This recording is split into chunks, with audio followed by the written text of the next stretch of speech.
You eat over 50 billion of them every single year. McDonald's sells 75 of them every second.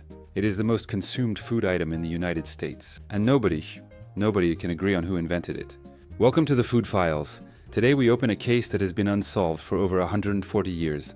A case involving 6 cities, 1 Congress, a 15-year-old kid, a Danish immigrant, a Texas potter, and the ghost of Genghis Khan. This is the Hamburger cold case. Before we dive in, if you're new here, the Food Files is where we dig into the real, sometimes shocking, always untold history of American food. New episode every 2 weeks. Hit subscribe, don't miss the next file. Now let us establish the facts. A hamburger by definition is a ground beef patty served inside a bun or between slices of bread. Simple, right? But that is completely wrong. Because the moment you ask who did it first, every state in America suddenly has a story. Every family has a legend. And everyone is absolutely convinced they're right. So today we're treating this like a cold case. 6 suspects, 6 cities, 1 truth. Let's meet the first 2. Suspect number 1, Charlie Negreen, age 15, Seymour, Wisconsin, 1885. Here's what we know. It's August 1885, the Outagamie County Fair.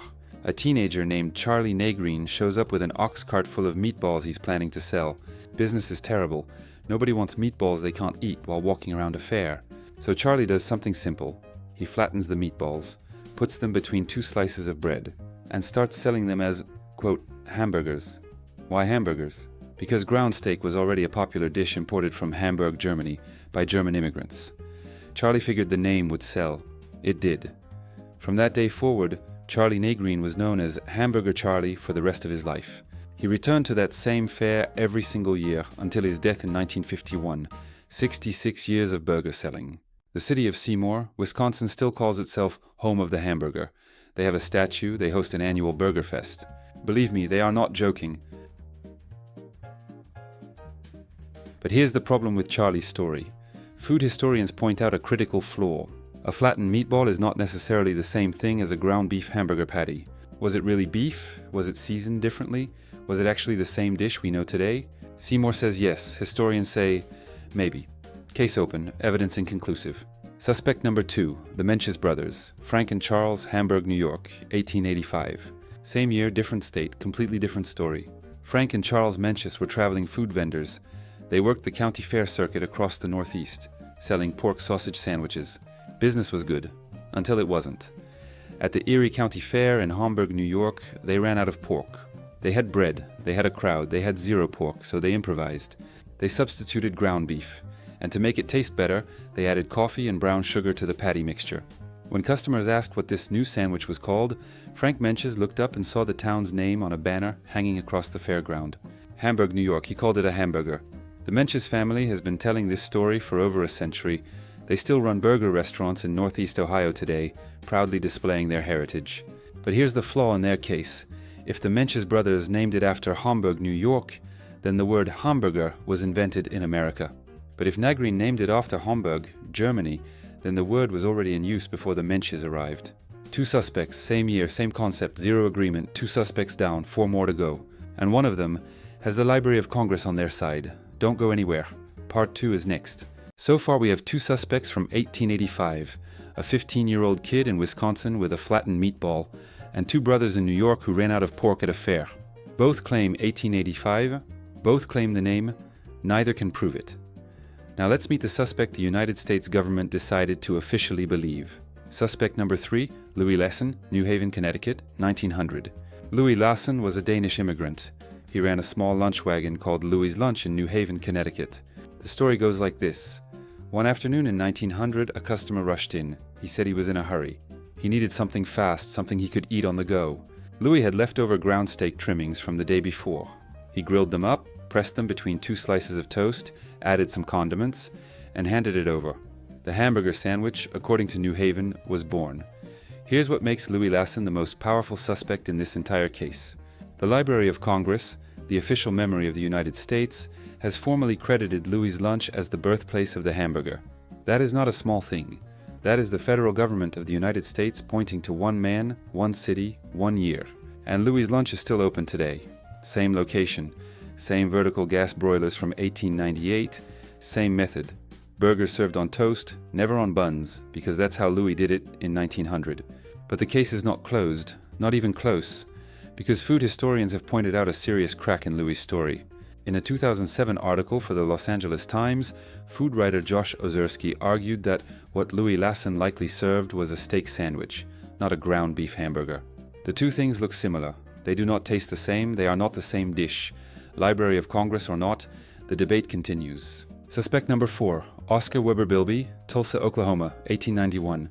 This suspect is the least famous, and possibly the most credible. Oscar Bilby is said to have served the first hamburger on an actual yeast bun, not toast, not bread slices, a real burger bun, at his farm in Tulsa, Oklahoma, on July 4th, 1891. Why does this matter?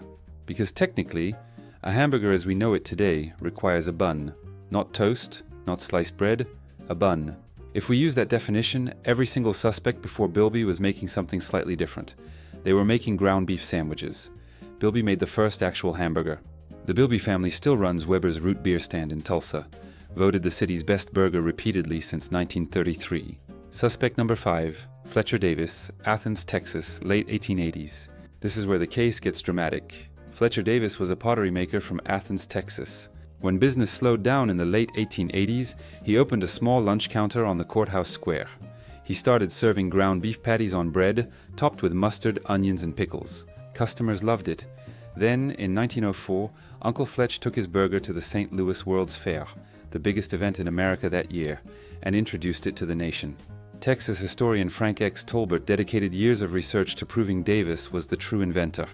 The New York Tribune filed a report from the 1904 World's Fair. The report described a hamburger sandwich sold by an unknown vendor, which supporters say was Uncle Fletch.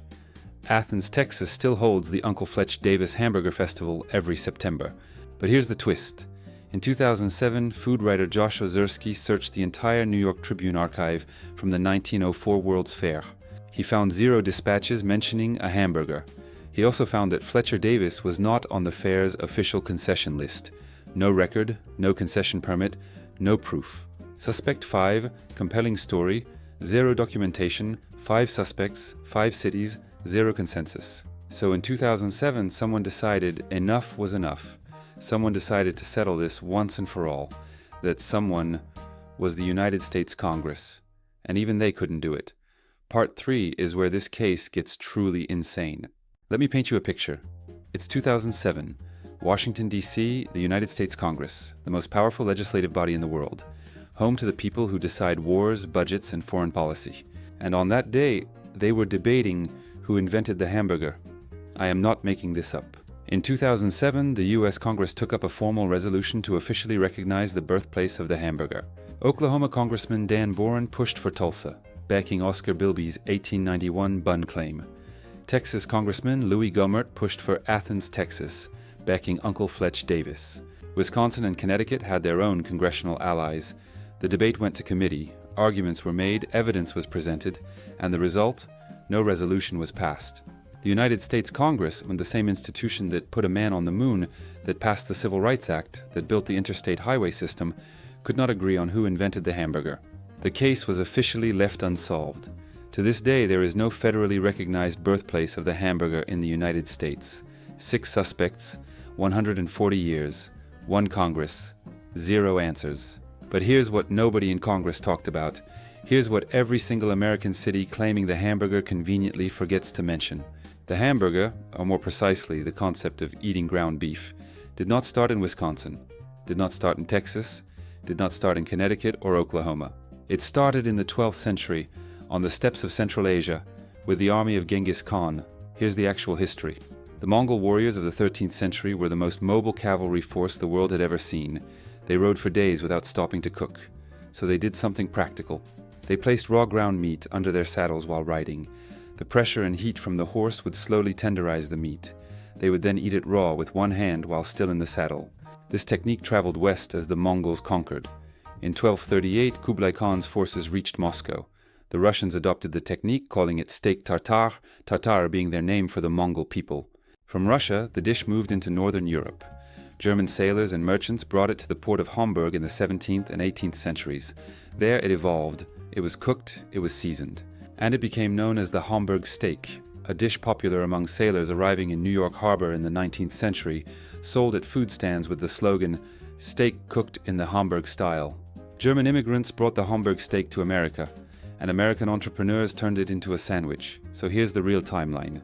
12th century, Mongol warriors, Central Asia. 13th century, Russia adopts it as steak tartare. 17th and 18th century, becomes Hamburg steak in Germany.